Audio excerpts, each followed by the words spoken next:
This is the Yanks Go Yard podcast with Adam Weinrib and Thomas Carannante. Welcome to the Yanks Go Yard podcast on a beautiful Monday. I am Adam Weinrib alongside Thomas Carannante. The Yankees' regular season is over. Did they make it to the postseason as the healthiest team in baseball? No, they lost one more starter over the weekend in a freak accident. Starter in the lineup, not starting pitcher. We hope, we think. We certainly want all of our starting pitchers to remain. But they clinched all they needed to clinch. Thanks to some Guardians losses, they backed into the number one overall seed in the American League. They also managed to earn the best record in the East. Took a while, but our last podcast, we were like, hey, get it done early. Why are we doing this? Why are we waiting? Come on. You don't want to face Jared Jones. You don't want to face Paul Skeens. They got it done. Finale of the Orioles series. Then they lost to both of those pitchers, even though Paul Skeens only threw 2 innings. And then Alex Verdugo, much needed tie-breaking hit at the tail end of yesterday's game. Clay Holmes with his 30th save of the season is the top of the Pirates order. Are these things that matter for momentum in the playoffs? Probably not. But they were nice to see, and the Yankees finished with a 94-68 record, 2-4 homestand. And again, only one position player hit on the hand in a wet, meaningless 7th inning. So great. Could have been more, I guess, but it was one. Austin Wells got hit yesterday, too. That was interesting. The Yankees playoff roster changes. We're going to project it anyway, and now things have changed a little bit. Plus, playoff opponents finalized, locked. We don't know which one of 2 it's going to be, but there will be a matchup ahead of us. And thanks to the seeding, they will not face the Houston Astros before a potential ALCS. There are now 2 series ahead of a Yankees-Astros matchup where somebody else has a chance to do us a favor and take the Astros out. They won't, or we'll lose. There's just no way that we could have nice things like that. But there are some shots. There are some opportunities that have presented themselves. Good for the Yankees for ending up with the 1 seed. Kind of crazy. They're the 1 seed, but that means they're the hypothetical favorites in every round of the American League half of the postseason. And that's nuts, considering the team that we watched all summer long. And one person who watched it with me all summer long, Thomas Carannante. Welcome to the show for the post-regular season recap episode and playoff roster look ahead. I indeed watched a lot of Yankees baseball this year. However, I did not tune in this weekend. Why? Because the games were meaningless. I decided to take a breather before the playoffs. And football Sunday kind of just takes over when it's not playoff baseball or it's not like a heated Sunday matchup for baseball. So that's where I'm at. But we do have to give this team credit, though. The concerns remain. Best record in the American League for all the bitching and whining we've been doing, 94-68. We will indeed take it. I think it was 1 win over their Vegas projected win total. I think they were 93.5, which is crazy. But somehow the Baseball Reference algorithm had them at 71. Baseball Reference doesn't need to do an algorithm. I think we're good to retire the Baseball Reference algorithm because it came out before the year that they had the Yankees at like 80-82 at 90% confidence. And there was a chance that, the projection was 72-90. And everybody was like, hey, that's kind of crazy. They just traded for Juan Soto. And Baseball Reference was like, oh, no. This is just based on the last 100 games of the last regular season with no roster changes baked in, which, brings the question, why do we need to print that? Why do we need to have that? Is there a team out there that didn't change between the last 100 games of 2023 and 2024? Like, is there any team that's valid for? Imagine projecting the Royals you would have projected them for 40 wins, but they got Seth Lugo and Michael Wacha and and Hunter Renfroe and this whole slate of changes. Even if you didn't see a Bobby Witt Jr. breakout coming, the Royals felt like a 25 win better team than the 15 club they were last year. So Baseball Reference get bodied. The New York Yankees are in the postseason. They won the AL East. Yeah. So home field advantage throughout, very crucial. I will say though, the Yankees have really given away games over these last few postseasons at Yankee Stadium. Lot left to be desired when they have taken the field in the Bronx. My other concern is that this team is 53-49 since the start of June. That's a 500 team. It's not very good. I'm glad they have the time off. I know the time off usually doesn't benefit the top seeds in recent years. Wildcard teams have made a run. They have it's like what we talked about with the NFL playoffs. Like sometimes just keeping that rhythm and mojo going is beneficial. And it could help teams that need that extra boost.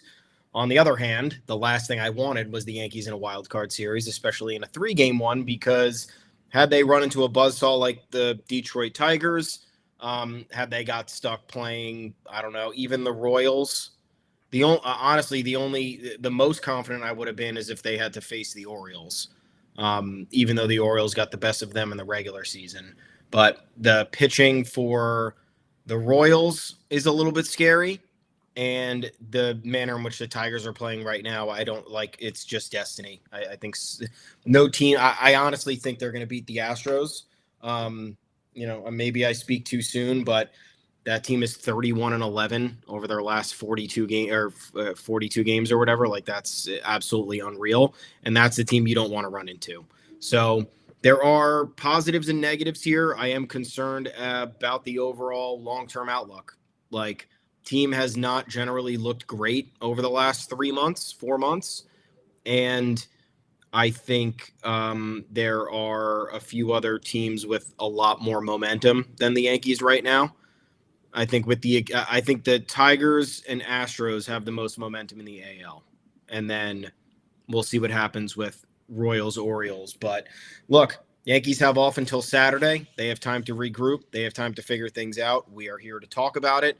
We are here to wonder what they are going to do. We must say, perhaps a couple of mistakes along the way in terms of formulating this postseason roster. But again, I think the postseason roster probably holds more weight for the ALCS should they make it. We'll get into that as well. But where do we stand at this very moment? Yeah, I think, look, the home field advantage thing, when you saw them be better on the road than at home this year, it's fair to be like, are we sure we want that? And same with like the bye versus the wild card series. It's fair to be like, am I sure I'm rooting for this? Like, how full-throatedly am I rooting for this? Am I fist pumping or what are we doing? But all that said, that's anxious fan stuff. You want the home field as long as you can get it. You want the break. Even if you get braved and you show up flat when the break is over, I think you're still going to be thankful you had the break, especially given the Yankees sputtering a bit heading into the end of the season, running on fumes. Now you get a full chunk of days off. You get to rest from Sunday to Saturday. And when that rest is over, you are in your home ballpark where, at the very least, you are comfortable facing either the Orioles or the Royals, who are locked in as the opponents. The opponent isn't locked in, but the selection of opponents is locked in as the bracket is done. We'll preview those series later in the show and talk about which teams we're afraid of. But yeah, I didn't want the Astros. I didn't want the Tigers. I want to root for the Tigers as long as I possibly can. And now they are on the other side of the bracket from the New York Yankees and can't be faced until the ALCS because there's no reseeding. So let the Astros and Tigers and Guardians fight it out. And give me the Royals and Orioles. The Orioles, a team that underperformed in accordance with the New York Yankees, parallel all summer long. Mm-hmm. And the Royals, a team that had 7 and 8 game losing streaks in September and who the Yankees just had a rare home series win against, featuring some cathartic walk-off action on September 11th. So you can't confidently state entering either of those. Oh, the Yankees got this. It's over. But I would feel again, the Yankees are favored in either of those series, and they should be. If they're favored against the Astros, I would go, look back at the past history. I would rewrite that potentially, but I would say the Yankees would deserve to be favored against either the Royals or Orioles, and we'll see how it plays out. But that's enough of that for now. Let's talk roster questions because this will not be a podcast that devalues Anthony Rizzo's potential contributions to a playoff Yankees team. Do I think Anthony Rizzo is the most important starter on the Yankees? No. Do I think they can't live without Anthony Rizzo? No. This is a guy who posted an 81 OPS plus this year and just slid over the positive WAR mark with an 0.2 B WAR at the horn, mostly based on his quality September. But anyone who watched the Yankees after Rizzo came back knew that his scoop ability helped save errors, especially for Jazz Chisholm, who makes a meal out of ripping 100-mile-an-hour throws to first base, often are about 3 feet in front of the bag, leaving Rizzo the last line of defense in order to make sure that the ball doesn't rattle around the right field corner. Hey, does Oswaldo Cabrera, our likely future first baseman, have those same skills? He's a shortstop. He's an infielder by trade. He knows what a hot shot looks like. But, I'd rather take the 2016 World Series champion, longtime veteran at first base, being responsible for, corralling those throws versus Oswaldo Cabrera, who is not a first baseman at all. He's a nice guy who we'd like to see in the lineup. Rizzo hit 364 in his last 7 games, had a big series against the O's, hit 260 with a 373 OBP in his last 15 games. Again, he was a quality starter, a non-star. The power was somewhat absent. He's receding over time. Very much absent. I wouldn't hesitate to let him walk in the offseason, even though Aaron Judge might hesitate. But still, the defensive acumen, you want him in the postseason. He might be your second worst or worst bat in a game 1, but you want him in the postseason. And the Yankees don't have him in the postseason, or at least to start, because Ryan Borucki of the Pittsburgh Pirates, in the falling rain, in what was a blowout, and then the Yankees were tightening it, and then it became a blowout again. We need to play that game for seeding purposes, because the Guardians were playing a night game. They hadn't yet lost. The Yankees hadn't yet been locked into the number 1 seed, but yeah, it's frustrating to see somebody go down and have 2 finger fractures on a hit by pitch in a game that ultimately amounted to a hill of beans in the season, considering the Guardians fell apart in the evening against Justin Verlander. Anyway, before yesterday, I had deluded myself, maybe delusional, maybe realistic, thinking that Rizzo was not going to miss the ALDS because of what they said in the aftermath of that game. Like, hey, it's a pain tolerance thing. It's not going to do any further damage. He already talked to Dr. Chris Ahmad. Shout out to Dr. Chris Ahmad. And I was like, well, if it's pain tolerance and it's not his throwing hand and it's not, he's a lefty by trade. So his left hand and his left arm, they're the lead in the swing and the right hand is the follow through. Like, I don't know. Why wouldn't he play game 1? If he's going to give you some competent at-bats, a good eye, he can at least foul pitches off. The power's kind of gone anyway, so I don't really care about that. Just give me a single or maybe 2 singles, but just take a lot of pitches and field scoops, then, yeah, I think he'll play. But then yesterday, Aaron Boone gave me a reality check, and I probably should have had that reality check from the jump, because usually a guy with broken fingers doesn't play like 6 days later. And Boone said he's a long shot for the ALDS roster, and I get it. So I'm counting Rizzo out for now. That means, in my opinion, longer bench, 12 pitchers, especially for the short series. Where we were already talking about like, hey, they're going to carry Marcus Stroman, but what's the point? He's not very good. And when's he going to pitch? Blowouts only. Now I'm like, why exactly am I carrying Marcus Stroman over Trent Grisham? Like, if Trent Grisham is training to play first base, like they said yesterday, like, why am I want Ben Rice in there. I might want Ben Rice to start. I haven't decided yet. Give me a couple of days. Probably by Thursday's podcast, I'll have a decision there. But if I need Ben Rice, I need Oswaldo, I need Jason Dominguez on the roster, or Alex Verdugo, depending on who's on the bench. I need both of those guys there. I need Jose Trevino. And then I would really like Trent Grisham and John Birdie together. So let's finish off this roster with 5 bench pieces so that I can decide who I want starting at first base and kick a pitcher out. Let's go 12-5 for the first round, especially because the longest it can go is 5, and I'd really like it to go 3, and I'd really like the Yankees to put their stamp on the series. You have to plan for the worst-case scenario, but the worst-case scenario isn't 7. It's not very long. So ride with the pitchers you got and hope you don't need a desperation long man at any point.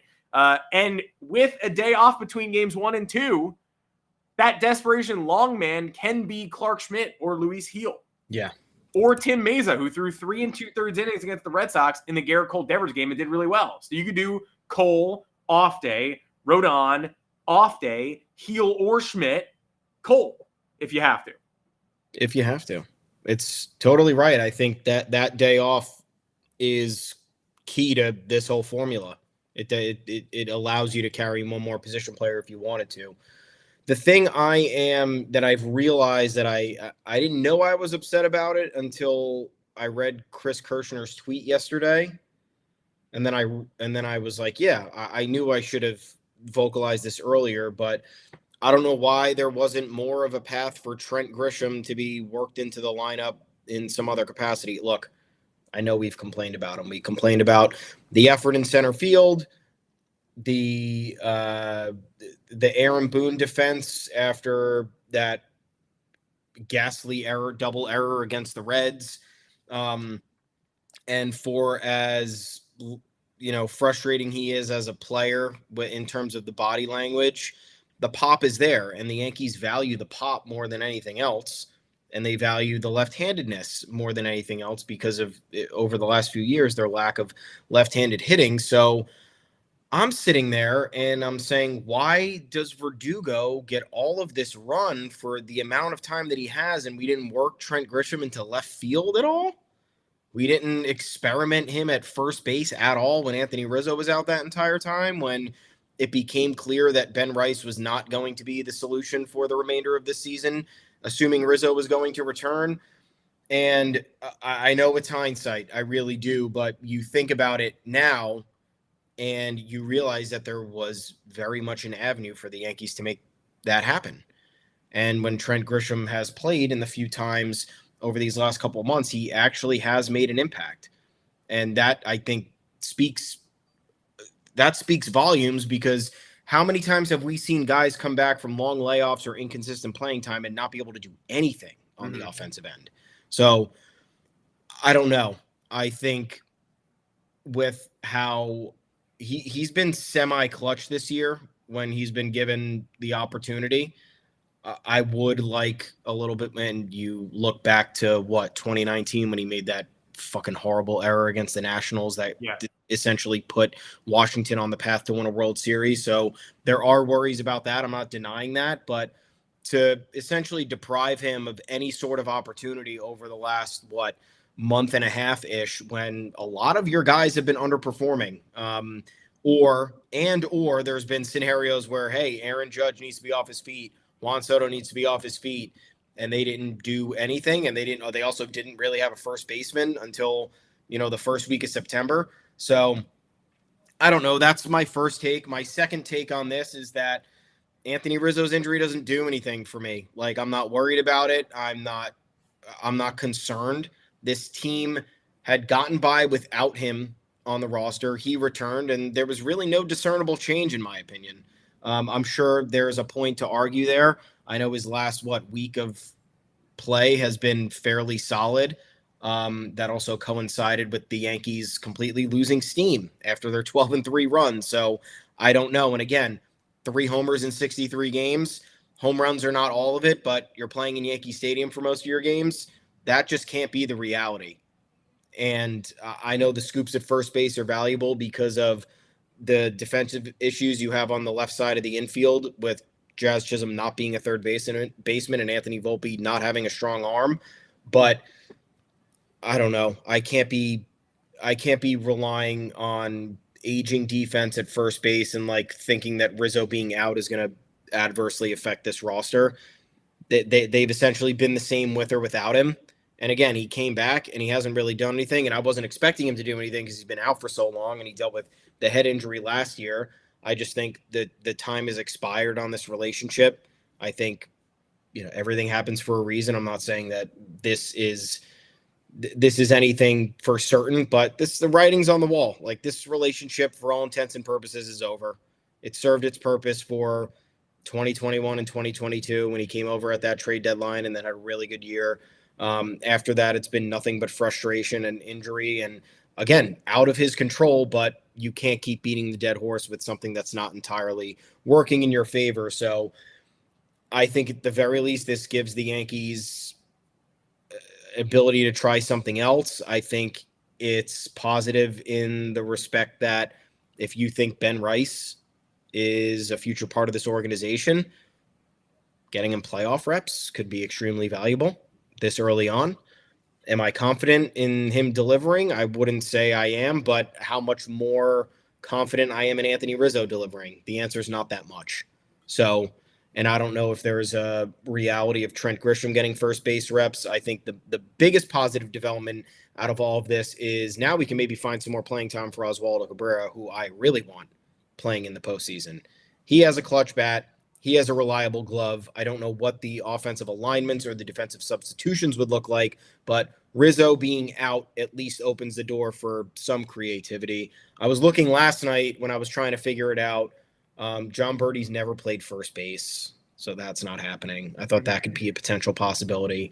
And they're definitely not making any hasty, significant changes on moving other people around. So I did have a nightmare jump scare of DJ LeMahieu maybe getting included on the roster, but I also don't think that's going to happen. I think you roll with Rice, and then you have Oswaldo in your back pocket, and Oswaldo really isn't the worst choice here. I understand he's not a natural first baseman, but he's a reliable defender. He plays heads up baseball, and this team already has a number of guys playing out of position. So what's one more? And I'm not saying Anthony Rizzo has been bad, but he is an aging option. So it's not like you just lost Matt Olson at first base. It's not what happened. You lost a guy who was inconsistent at best and in and out of the lineup for the better part of the last year and a half. So I think the move is to carry some extra position players in the DS to see what you have. And then that narrative materializes over those 3, 4, 5 games, whatever it is. And then you have a clear answer for the CS. And even when that rolls around, like, I'm not going to be inclined, at least if I were manager, to play a guy with 2 fractured fingers in a season defining series. And that's just me. And I know that can change. And I know the Yankees have their allegiances that they're not willing to let go of, but you're not going to be able to tell me that if Oswaldo Cabrera gets hot playing first base, that they're going to shuck him to the bench and go with a compromised Rizzo. It's not the right decision. Yeah, I think your game one lineup depends almost completely on the matchup, because if you've got the Royals and Cole Reagans in there, then no, Ben Rice is not starting game one of the ALDS against a top 3 lefty in baseball behind Skubal and Max Fried and very few other people. But if you've got the Orioles and you've got Corbin Burns and Dean Kramer and Suarez, and they're not going to start Cade Povich in any of these games, then Ben Rice can maybe wreak havoc. Maybe he's your de facto first base starter, and you keep Oswaldo where he's most valuable as a late inning replacement, or, he comes in for Glaber, or tragedy strikes. You could put him anywhere. Luckily, you have John Birdie to fill that role as well. But I do feel like I don't think I'm the only Yankee fan who feels like Oswaldo Cabrera is due for a moment in this postseason. If it goes long enough, that is, of course. But the visions of his long home run with the bat drop in Cleveland in 2022 dance in my head a little bit. He has not hit for the same power this year as he did during his short 2022 cameo, but he carried the team with a lot of big moments in April, receded, and then was pretty great in August and September when given the chance to be. So I'm not sure. I can't, in good conscience, start Ben Rice in game one against someone as disgusting as Cole Reagans. It's not like Seth Lugo is a walk in the park, but at least he's a right-hander. Ben Rice against the Orioles, though, is a nice little matchup, because I think a lot of teams forgot about Ben Rice this year, but the Orioles are not one of them, given what he did to Craig Kimbrell in the final game before the All-Star break. I think the Orioles are somebody who you can deploy Ben Rice against, and they have a moment of doubt where they're like, shit, like, that guy got us. The guy got us real good. Like, how do we get that guy? I don't totally remember. He kind of came up clutch against us. Is he going to be Rowdy Tellez against the Red Sox? Is he always going to hit the Orioles? I don't know. But for my money, he has a much larger role in that series. Now, let me get on my high horse, my soapbox a little bit, get mad at the Yankees' last-second roster machinations, because it's not going to totally matter for the DS, I don't think, unless you happen to think that Cody Poteet is a better option in the bullpen than Marcus Stroman, Mark Leiter Jr., and Tim Meza. And I do think that. So I know, we just argued for them to go with a longer bench, and I think they should do that. If they're going with the 12-man in the rotation and bullpen, that means Tim Meza, who all August and September long, when we were like, why aren't they DFAing this guy? Why do they care about this guy? Why is Michael Tonkin gone and he stays? Ron Marinaccio goes and he stays. It's just a matter of time. Don't worry. They're going to DFA him eventually. They're just waiting on it. Well, 4 ERA in 15 games, 18 innings with the Yankees, 8 earned runs. He only walked 3. He struck out 12, 3.94 FIP, so he very slightly underperformed that. He had a 4.91 FIP with an 8 ERA in Toronto earlier this year. Tim Meza, not my first choice out of the bullpen. In fact, my last choice in a competent Yankees playoff roster. But Nestor Cortez goes down. I think they want to use him. I don't think they want to enter the postseason with just one lefty out of the bullpen. The inimitable Tim Hill, incomparable, a man with no peers. And I'm glad Tim Hill closed out the AL East, even though he gave up 35 infield singles beforehand. But I do think they're going to carry Meza, especially if they're going to go with only 12 pitchers. You probably don't need that extra long man like a Stroman. And Mark Leiter Jr., welcome back from the paternity list after putting a couple solid outings together in low leverage. He comes in yesterday, tie or 1-run lead, runner on first. Heart of the order. Show us what you can do. Walk, double.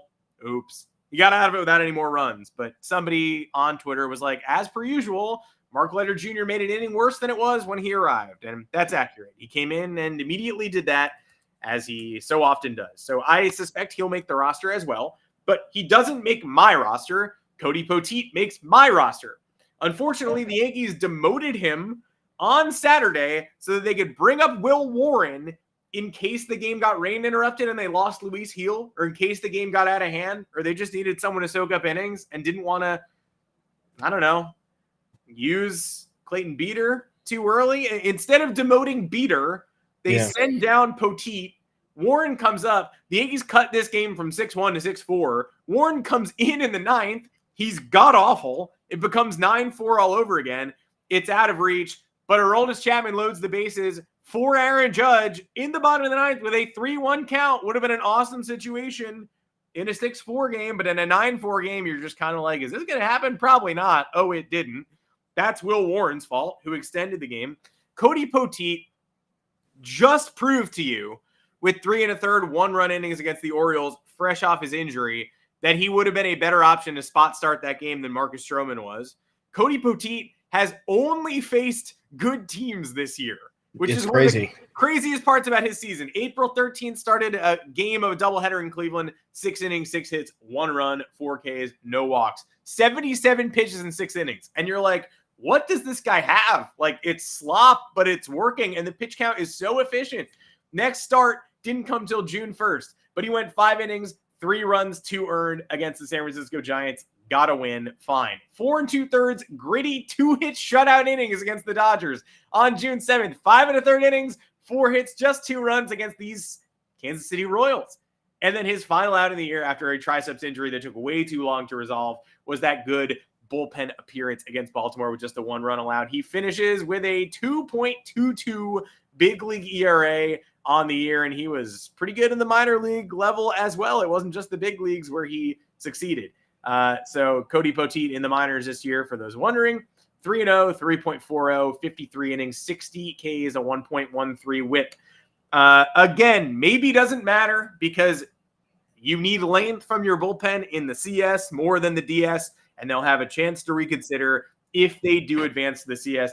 Also, the Orioles just saw him. That's a potential playoff opponent. You gave him a sneak peek. Maybe you don't want that as well because you're like, this isn't going to work twice in a week and a half. So best to move him down to the minors now, give Clayton Beeter a longer look. He was interesting yesterday. I still don't think he's going to be on the playoff roster, but he was kind of interesting. So, yeah, he's already seen the Royals as well. So both of their potential first-round appearance opponents have history with Poteet. One of them very recent, one of them earlier in the summer. I get it. But banishing him when you could have demoted Beeter, who also doesn't seem to really have a chance to crack the playoff roster, confused me because he's now been eliminated from consideration, and I think he might help. Yeah, especially because he could have pitched, for example, on Sunday. He threw 57 pitches on the 25th. So, 4 days rest after that? 3 days rest after that would probably have been sufficient. I was upset with when this happened, and that was before I learned it meant he'd be excluded from the DS roster. I understand this sample size is incredibly small. He's pitched in 5 games this year. But again, all against good offenses and got the job done every single time. So the fact that they have kept Cody Poteet in their back pocket for this long, lied about his injury, still kept him around, and are now not going to utilize him does make me raise an eyebrow. Like you said, though, it could be strategic. Why expose him against the Orioles after he just pitched against them 5 days ago? It could very well be that. Then again, the Orioles have seen our entire pitching staff all year, so I don't know what fucking difference it makes. Then again, I am not a manager or a general manager, so those points are pretty pertinent. In terms of the pitching in general, not that I think leaving Poteet off makes the biggest difference here. My whole thing is that you just better have a plan for absorbing a crash out start, because we know that that's a possibility against offenses like the Royals or Orioles. It's certainly possible. We've gotten rocked by both teams before. It's not anything new. So Poteet, to me, represented at best somebody who could fill in as a spot starter or long reliever in the event you actually needed somebody to come in and keep the game at bay. Or he represented an option where it was like, okay, we're down by 5. It's the 4th inning. We're not going to start burning bullpen arms left. Cody, give us 4. And now our bullpen save for the next day. Or again, keep the game in respectable reach if we're down by 4 or 5 runs, see if we can make some sort of a comeback. To me, that's out the window now, because Marcus Stroman has just proven to you over the last month or so that he's not capable of doing that. So that's where I'm like, okay, fine. You don't want Poteet potentially until the ALCS. Then what's the plan for the DS? That's my issue, and it doesn't seem like to me there is a worst case scenario plan. I understand that there are possibilities, because you have Cole starting game 1 and Rodon starting game 2, and then you have the flexibility to do whatever you want in games 3 or 4 with Clark Schmidt and Luis Gil. But I think the margin for error is razor thin, right? So you need, in my opinion, Cole and Rodon need to go at least 6 innings. They really should be aiming for that. And do I think that's going to happen? Not necessarily. I just don't. Garrett Cole has finished the season red hot. I would bet on him doing it. Carlos Rodon also finished the season on a strong note, but they both have a propensity to give up the long ball. Carlos Rodon historically over these last, actually, I don't know what the stats look like predating his Yankees career, but his first inning numbers with the Yankees are terrible. And I just don't, I have confidence that these guys can get the job done. I just don't have unwavering cockiness that they are both going to deliver 6-7 shutout, 6-7 1 earned. It doesn't exist within me. And that could be a me thing, but we've seen Carlos Rodon blow up in the first inning, and there's no reason that the team should be ruling that out as a possibility going up against 2 offenses who are going to be fresh, having played the wild card round. So to not have, and look, if your contingency plan, I guess, is to start or, to bring in someone like Luis Gil or Marcus Stroman after Carlos Rodon has some trouble in the first few innings, fine. But to me, if you bring in Gil, you're wasting an opportunity, because he's a better pitcher than Stroman and Poteet, so you would want him in a better situation. Or you're throwing in the white flag with Stroman, because Stroman's not going to get you to where you need to be at this point, or at least you can't bet on it. So Poteet, to me, was the perfect solution, because it was like he can definitely give you the innings that you need without having the game getting further out of hand. So it was a bit of the best of both worlds, preserving the bullpen and not making the game even more of a laugher, giving the team an outside chance to come back in the event of a blow-up. So that's my issue with kicking him off the roster until the CS. Until then, I don't know. Again, that move essentially paved the way for Mark Leiter Jr. And or Stroman. And I don't know. And like you said, I don't think Clayton Beeter is going to be here either. I would have liked to have seen him a little bit more if that was possible over the final, week and a half. Was it possible for them to squeeze him in a little bit more? Yeah. I'm not sure. But Yeah, I just don't feel like it's properly defined right now. And then Aaron Boone reminding us that he's going to use Clay Holmes in high leverage, close situations.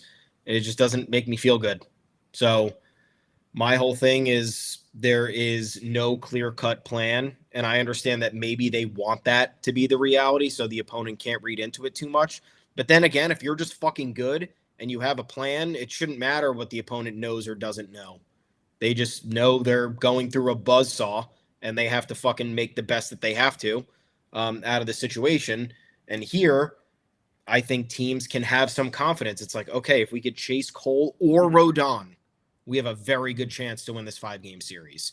And those are two realistic possibilities. And now that Poteet is gone, if they chase Rodon, look, and the fan backlash will be insane. But let's say they chase Rodon and it's a third of an inning, 4 earned runs. It's a Luis Severino wildcard game start. You have to bring in either Heel or Schmidt right after. If the game continues to go sideways, Tim Meza can come in and get it to the finish line, or Leiter or Stroman or whatever, but you can't go with a low ceiling, really low floor option to immediately come in for Rodon or Cole after a potential blow up. Who came in for Severino in that wild card game that he almost let get away? Chad Green, your best bullpen weapon, because Joe Girardi's a good manager, and he goes multi-innings, and the Yankees settle it down, and Didi homers, and we move on from there. But eventually, let's say it never turns your way and it's the 5th inning and it's 7-0, then yes, Tim Meza has to be in there, cover 3 frames, Leiter Jr. gets the 9th. We move on to the next day, and hopefully there's a day off between those games, because there is between 2 and 3 and 1 and 2. But in the first inning, if it's 2nd and 3rd, 2 outs, 4-0, I got to see Luis Heel. I got to see Clark Schmidt. Whoever loses the competition to start game 3 is pitching in that spot, and they're pitching for not forever, but give me 3 innings. Give me 4 I'd like to maybe keep them as a possibility for the rest of the series too. So I don't need 6 innings, but give me 3. Then turn me into give me the real bullpen in the 5th. But if they're getting their doors blown off and it never reverses itself, that's when you bring in a guy like Tim Meza. But I would trust Poteet to handle that business. I would not trust Marcus Stroman to caretake a game that's maybe flying off the rails a little bit. Or even a giant lead. Like, you don't want to burn the bullpen if you're up 7-1. You don't want to burn the high leverage arms if you're up 7-1. And like, Poteet was a really good option for that, because he never has had situations get too out of hand. And again, sample size was small, but we have a larger sample size of Marcus Stroman not being able to do that. He has not stopped the bleeding over these last 6 weeks, and you can't roll into the postseason playing a cold hand like that. So again, I hope they have their situation handled, and there's stuff I don't know about, because they should be smarter. I really would like them to be smarter than me. We'll see, and I guess they'll decide whether they're smarter than me by how much yesterday's game mattered. The one singular win against the Pittsburgh Pirates team that should have quit and didn't quit, and good for the Pirates. They have Paul Skeens and Jared Jones, but it took an Alex Verdugo hit with the bases loaded to give the Yankees a win yesterday. Clay Holmes in the rain gets the top of the Pirates order, sends them down 1-2-3. It's his 30th save. Does that mean you reconsider Clay Holmes for high leverage work, considering you looked good yesterday? In my opinion, no, but good to see. Does Alex Verdugo, and I think Alex Verdugo starts game 1, and I thought that before the weekend, but now I definitely think that. Does that mean I should have confidence in playoff Verdugo? I am going to give it a 10% instead of a 0% for the Clay Holmes thing. Like, no, but also it was nice to see. It's nice to end your season that way after you've sucked so hard. And for a guy who's supposed to be a problem, he said all the right things about, hey, I'll do whatever it takes to give the team a chance to win. And usually that is sitting down and not playing baseball. But in this instance, it might be valuable. Now, again, if it's the Royals and it's Cole Reagans, then Dominguez is bad against lefties as a switch hitter, and Verdugo is bad against lefties, and Grisham is Grisham, and he's also a lefty. But I mean, I might start Trent freaking Grisham in game 1 of the DS against Cole Reagans. Yeah, that's what I was thinking.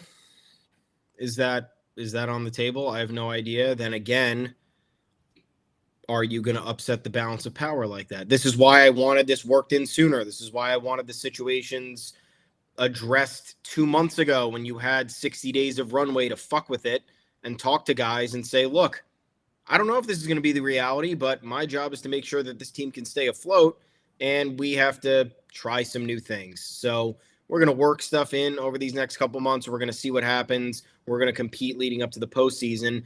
And now if you do shit 2 days, 3 days before the postseason starts, it will put a sour taste in somebody's mouth. And I wouldn't blame Alex Verdugo for being mad if he wakes up on Saturday morning to learn that Trent Grisham, who didn't play at all in left field this year, is now getting the game one start. It would certainly make Jason Dominguez feel poorly after all that. You know, he was held down in the minor leagues for reasons that we still don't understand. Then he's brought up and given a chance. He lets out a bunch of fart noises on defense and doesn't express any, or doesn't give the team any confidence in him in playing him out there in a high stakes game. And now he's getting passed over again for a guy who doesn't play left field. So I don't know how I would feel about that. On the one hand, I'm like, wow, great. We're making like decisions with intention. And on the other hand, I'm like, but we could have just made these decisions with intention 6 weeks ago and avoided any potential drama or, you know, feelings of lack of appreciation or whatever. I care less about Verdugo just because, you know, he's gone after this year. And I care more about the mental situation with Dominguez and how he's being treated by the organization. So I don't know. In the end, it's imperfect. The goal is to win the World Series, so they're going to have to make whatever choices that puts them in the best position to win. But that said, I also don't want those to have lasting effects on guys, and I don't know if that's going to be the case. Orioles, Royals will determine this, and honestly, I at this point am leaning towards saying I would rather face the Orioles. That's not give me the Orioles. I'm not Lee Corso. I'm not putting on a big bird head, and not so fast, my friends on the Royals. Not so fast, guest picker. But like, look, give me Big Bird. I still want to do it again. I would rather face the Baltimore Orioles. It felt like the Yankees had given them life last week, and then they proceeded to squelch out that life in the third game of the series, putting the O's to bed pretty soundly. Giancarlo Stanton came up huge, as he tends to in really important games. Corbin Burns and Garrett Cole locked horns for a while, and then the Orioles just decided to take Corbin Burns out. That's not a mentality that, for me, breeds playoff success. If you have a chance to really step on there. And guess what, by the way, if they had left Burns in and come back and won that game, the division would have still been up for grabs yesterday. And the Yankees would have needed that Verdugo hit to clinch the AL East, because the Orioles won all 3 games in Minnesota, and the Yankees lost the first 2 against Pittsburgh. So they would have had a 6-game lead with 6 to play, become 1 with 1 to play, and then the Verdugo hit would have clinched the division. So that's why you leave Corbin Burns in that game, to turn the screws on the Yankees and make this a really stressful week. Whatever. They're limiting his innings. They take him out. The Yankees run roughshod over the bullpen. It is what it is. But yeah, I would say the Yankees gave the Orioles a door. They opened the door, and then the Orioles forcefully shut that door themselves and said, no, it's okay. You can actually take it. You can take the division if you want to. You can undo our positive momentum. So most of the slumping Orioles haven't really figured it out yet. Adley Rutschman still struggling. Austin Wells struggling right now too, but you give an everyday catcher a week off. That helps. Meanwhile, Rutschman, who's been overworked similarly, has to go right into the wild card round. Easy to forget the Orioles went to the DS last year. I keep thinking they got swept out of the wild card round. They actually got swept in 3 games by the Texas Rangers. Just so happened that 2 of them took place at Camden Yards, the home of the Orioles. That's not a stadium I love to play in for a hypothetical game 3 and 4. I think that's a better home field advantage than what the Royals have in Kansas City. The Royals and their fans are kind of happy to be there at this point in time. But that said, Reagan's is a much worse matchup for a game 1 than Corbin Burns is. For me, Burns has turned it around a bit in September. He's experimenting with cutter usage, but he sort of plateaued in July and August when the rest of the team did. Seth Lugo is a nightmare matchup for the Yankees. They were awful against him when they faced him the last time they battled just a couple weeks ago. Yankees got the better of him in, ironically, the game Cody Poteet started in Kansas City in July, but they put up 4 early runs and then he buckled down and never gave up any more runs. So it was kind of one of those where it was like, you couldn't chip away. Pitcher clearly adjusted to you. You didn't adjust back. The Orioles have a 91 run differential and the Orioles have a plus 87. So the Royals are a more impressively balanced team than the Baltimore Orioles, despite finishing 5 games behind the O's. We can't get out of this discussion without noting that, again, the Royals went through horrific September losing streaks, not once, but twice. The Astros beat them up. They couldn't get back on track after that. They finally got back on track. Then the Tigers got them. Then they simply couldn't win a game against the San Francisco Giants, like shut them out 3 games in a row. The Royals offense has been a near zero. And so if you don't let Bobby Witt and Salvador Perez beat you, then you could survive that. But that's going to be some tight games. That could be a series where the Yankees win game 1, 2-1, and then turn the screws on Seth Lugo a little bit, or he beats you, you go to Kansas City, you win the next 2, and you win it in 4. I think that actually would be my pick. If the Yankees play the Royals, I would say Yanks in 4.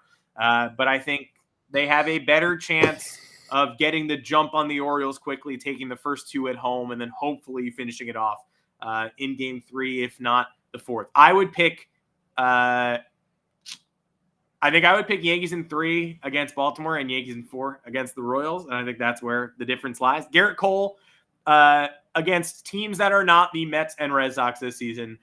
13 starts, 76 2/3 innings, 13 earned runs, 1.53 ERA, just 3 homers allowed, 8 homers allowed in 4 starts against the Mets and Sox. Cole was really good against the O's in his first start back this season. He was incredible against the O's last week. There's no going into a Yankees-Orioles series. There's no ace in baseball you should feel more confident in than Garrett Cole. So again, I'm not jumping for joy. And I think if the Orioles can send it to Baltimore 1-1, a good chance of putting up a crooked number in that game 3 and making this really, nerves inducing and making the Yankees skittish. But by a hair, given what I know about Seth Lugo and the fact that the Yankees can hit lefties and the fact that Cole Reagans is great, I'm not rooting for either team in this series, but I'd rather see the Orioles. I agree. And it's not a we want Bama. No. It's just who do we prefer? And based on, again, we've said it a lot. I've said it a lot. And I don't know if this is going to come back to haunt me, but I'm just not scared of the Orioles. I don't think that they have done enough. I don't think that their players are battle tested enough. I don't think that they are necessarily built for the long haul in terms of that postseason tenacity attitude that you need in order to take the next step. They don't have enough veterans. They don't have enough big ticket signings that have been through the gauntlet. And I think that definitely affects your ability to perform. Whereas the Royals, they still have Salvador Perez from the 2015 run. And they have a lot of other younger players who have kind of risen Salvador to the hit occasion. 900 off us. I think in that the year over. Yeah. I think there is more to be said about the Royals' year-over-year improvement than the Orioles sustaining, 2 impressive seasons with the young core that they have. Both of these teams, much like the Yankees, right around 500. I think the O's were 3 games above 500 June through September, and the Royals were 1 or 2 games below 500 over that same span. So seems like every team sucks, I guess. Every team was just not great from June on, outside of the Tigers and the Mets.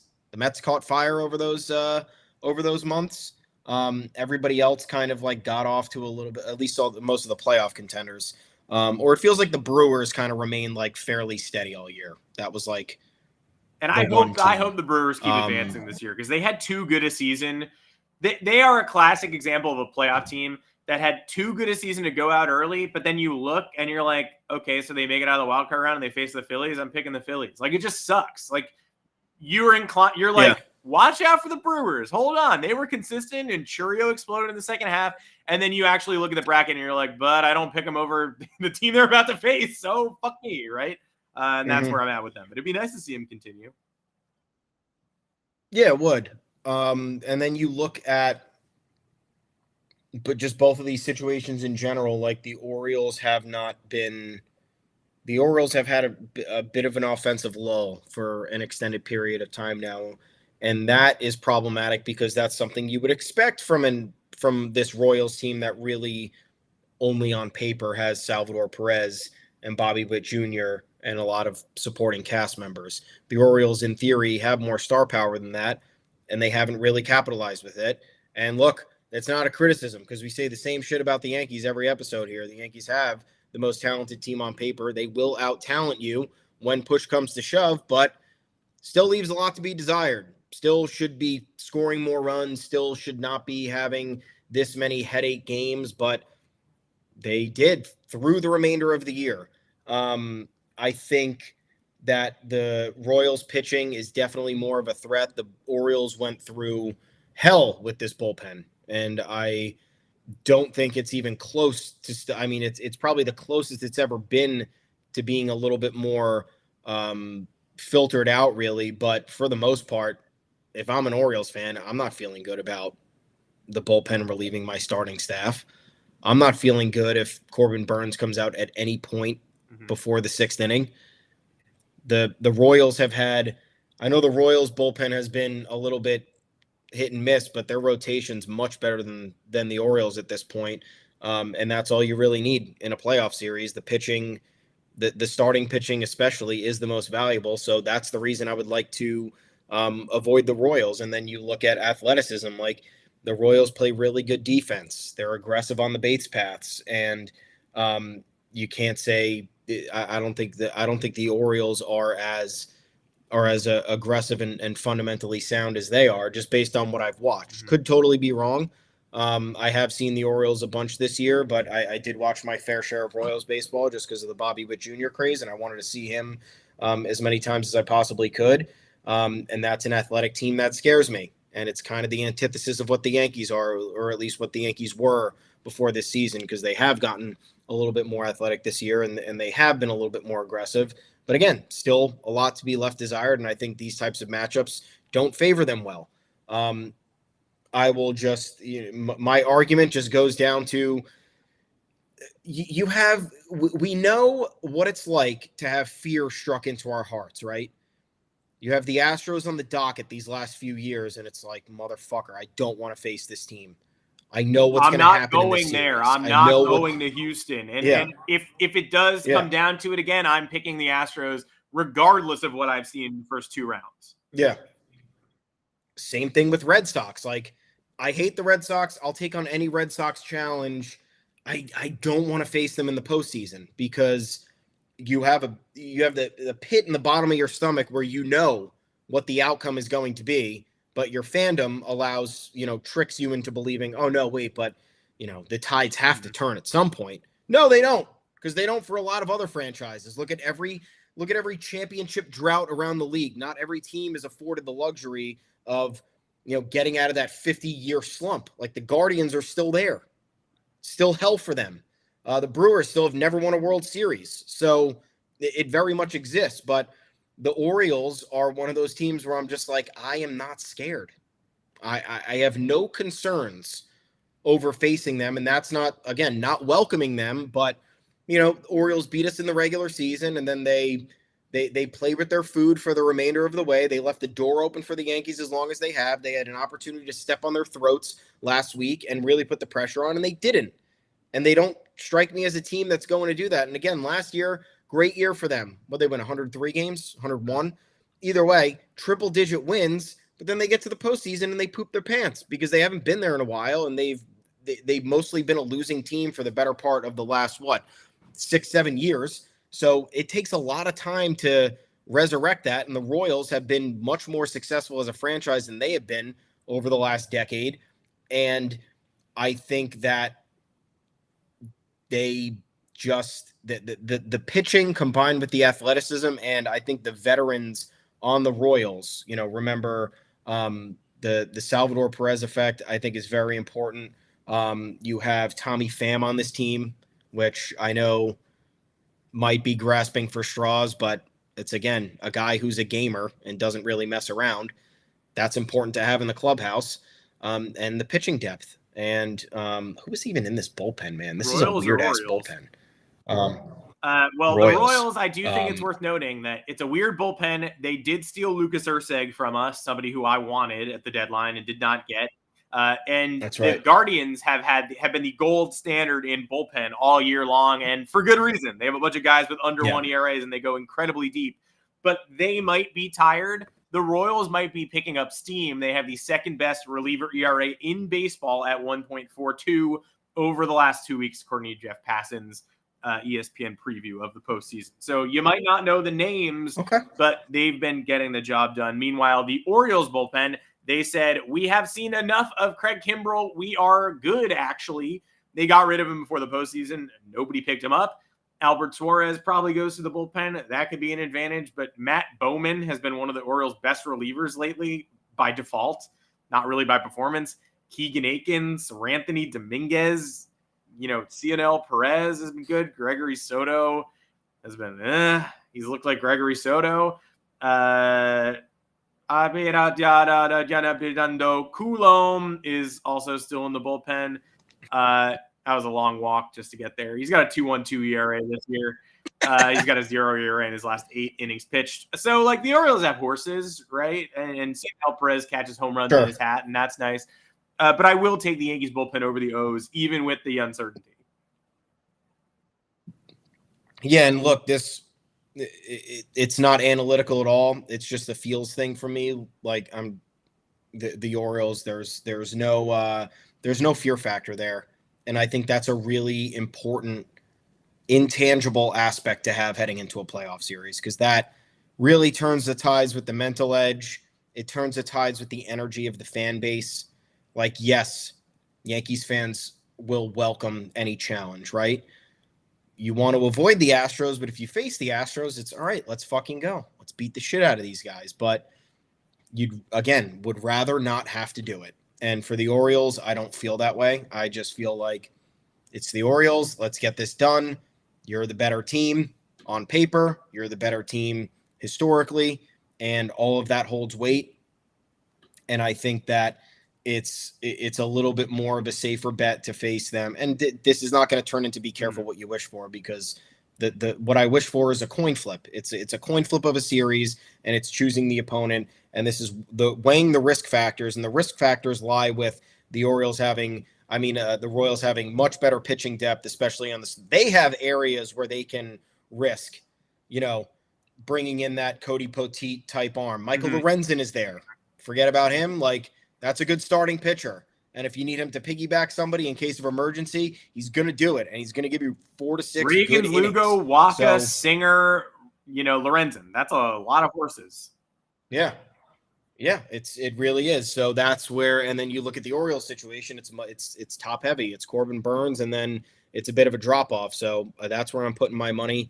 And I think that pretty much just summarizes how I feel about the whole thing, and call it invalid. But I think a lot of times when you're heading into these playoff series, the feeling of it is a really big aspect, and overlooking that at this point would be. And maybe we'll have an opponent the next time we see you on Thursday, because there could be a 2-game sweep here. We might get one of these teams out of the mix before Thursday afternoon, 2:00 Eastern, live here on the Yanks Go Yard YouTube channel and on all podcast platforms, obviously, in the aftermath. We'll see. Yeah, I think Orioles, Royals, Yankees could beat either of them. Yankees could lose to either of them. The matchups are favorable. I would say they're favorable for the Yankees no matter what, but you just never know. If I see any of you people chanting, "We want Houston," outside this stadium, I'm coming for you. It's not a threat, but I'm coming for you. Not physically, just on the podcast. I'm saying, I saw you. You should not have done that. That is going to get circulated. So just be nice. Of course, we want who we want to advance. I want to play whoever's in front of me. I certainly don't want Houston. I'd rather not see Houston. But let's see. Let's see what's up. I'd rather not receive anti-Semitic tweets from Houston fans. I think that's really what I'm saying. It's happened. That'd be cool. My mom's not Jewish, so I'm not even Jewish. So whatever. There you go. Well, thanks for joining. We will see you here on Thursday. 2 o'clock Eastern, like I said, to hopefully talk about the Yankees playoff opponent. I am Adam Weinrib. You can find me on Twitter at Adam Weinrib. Thomas Carannante, where can the people find you? I am at Tommy's_takes. Hit us up. Hit me up. Hit us both up at the official Yanks Go Yard Twitter account at Yanks Go Yard FS. Please like and subscribe to the YouTube channel. Very simple task. Head on over to yanksgoyard.com. All the written content is there for you. We're going to be keeping up to date to the minute postseason roster, postseason rotation, any other developments that might happen with our future opponents. There's still injuries. There's going to be guys left off rosters over there that might have some implication for the next round. We got you covered. That's all I'm trying to say. That's it. Otherwise, I hope everybody enjoyed that 162-game regular season. It was a bit of a grind, but again, AL best record, home field advantage throughout, fairly favorable path if this team wants to step up. As Aaron Boone would say, it's all right in front of us. It kind of is. It kind of is. It is. If he were to say it this time around, I wouldn't be mad because it's actually applicable. But here we are. It's postseason time. We'll talk to you again Thursday, 2 p.m. Eastern live right here with hopefully a true preview of what's to come. Yankees start postseason play on Saturday. Gear up, get ready for the weekend, folks, and we will talk to you again in a few days. And if the Yankees do lose this first round series, I think Aaron Boone's getting canned. So we'll talk about that as well. Thanks for joining us. If we're your favorite Yankees podcast to ride out the 162-game season with, we appreciate it. If we are not, thanks for checking us out. If we're somewhere in the middle there, that's really all we can ask for because there are a lot of podcasts. But thanks for joining us. We'll be right back here on Thursday.